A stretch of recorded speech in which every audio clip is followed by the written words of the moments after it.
Sun international, Visakhapatnam, Hyderabad 8575795757.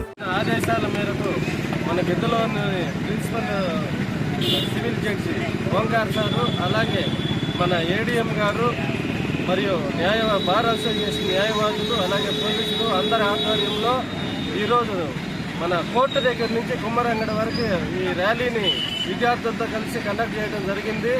ముఖ్య ఉద్దేశం ఏంటంటే హెల్మెట్ ధరించి టూ వీలర్స్ మీద వెళ్ళే వాళ్ళు హెల్మెట్ ధరిస్తే వాళ్ళ ప్రాణాలు కాపాడుకోవచ్చు అనే మెసేజ్ ద్వారా సుప్రీంకోర్టు ఆదేశాల మేరకు కొంతమంది ప్రజల్లో అవేర్నెస్ కల్పించి వాళ్ళ ప్రాణాలు కాపాడటానికి మన పాత్ర పోషించాలని సుప్రీంకోర్టు ఇచ్చిన ఆదేశాల మేరకు ఈరోజు గిద్దలూరు పట్టణంలో ఈ అవగాహన ర్యాలీని ఏర్పాటు చేయడం జరిగింది.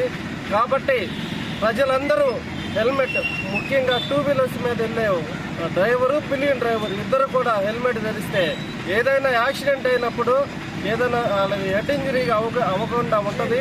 దానివల్ల వాళ్ళ ప్రాణాలు కాపాడుకునే అవకాశం ఉంటుంది. చాలా కేసుల్లో మనము చూస్తూ ఉన్నాము. చిన్న యాక్సిడెంట్ అయినా సరే తల రోడ్డుకు కొట్టుకోవడం వల్ల బ్లడ్ ఫ్లాట్ అయ్యి అతను పక్షవాతానికి కానీ మరణానికి కానీ దారితీస్తూ ఉంది. కాబట్టి ప్రజలందరూ దీని యొక్క ఆవశ్యకతను గుర్తించాలి. అలాగే మీడియా మిత్రులందరికీ మా విజ్ఞప్తి ఏమనగా సుప్రీంకోర్టు ఇచ్చిన ఆదేశాలను ప్రజల్లోకి వెళ్ళేటట్లు హెల్మెట్ మీద అవగాహన కల్పించి ప్రతి పౌరుడు బైక్ నడిపే ప్రతి పౌరుడు కూడా హెల్మెట్ ధరించేలాగా మీడియా వారు కూడా దీన్ని అందరికీ తెలియజేయాలని సందర్భంగా కోరుతున్నాను. నాకు ఈ అవకాశం ఇచ్చినందుకు మన బార్ అసోసియేషన్ ప్రెసిడెంట్ గారికి, అలాగే మన జడ్జి గారికి అందరికీ ధన్యవాదాలు.